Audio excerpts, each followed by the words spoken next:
জীবনে একটা বন্ধু লাগে। ব্যথা পেয়ে চুরমার হয়ে যাওয়ার দৃশ্যটা দেখার জন্যে হলেও একটা বন্ধু লাগে। ভালোবাসার মানুষের সাথে ঘটে যাওয়া প্রিয় মুহূর্তগুলো অকপটে জানানোর জন্যে হলেও একটা বন্ধু লাগে। কষ্ট পেয়ে নষ্ট হয়ে যাওয়ার গল্পটা মনোযোগ দিয়ে শোনার জন্য একটা বন্ধু লাগে। রাস্তায় হেঁটে যাওয়া সুদর্শন রমণী কিংবা পুরুষের ওপর হঠাৎ আসক্তিটা জানিয়ে আনন্দটা ভাগ করার জন্যে হলেও একটা বন্ধু লাগে। মানিব্যাগের খুচরো পয়সা শেয়ার করার জন্যে হলেও একটা বন্ধু লাগে। জীবনের ছোট ছোট সুখ আর দুঃখগুলো পড়ে ফেলার জন্যে একটা পাগল বন্ধু লাগে। রাগে অভিমানে স্বার্থহীন গল্পগুলো রাঙিয়ে তোলার জন্যে একটা বন্ধু লাগে, নিজের বন্ধু।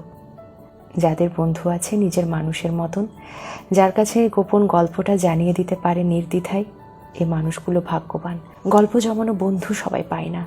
ক্লাস বেঞ্চ পরিবর্তন করা শত বন্ধুর মাঝে নিজের করে নিজের একটা বন্ধু সবার হয় না। আমাদের জীবনে ভালোবাসার হিসেব নিকেশ জমে, শুধু কখনো স্বার্থ নিয়ে বন্ধুত্বের হিসেবটা হলো না। নিষিদ্ধ সীমানাহীন একটা পথের নাম বন্ধু যদি আপনার থাকে, তবে আপনি সত্যিই ভাগ্যবান।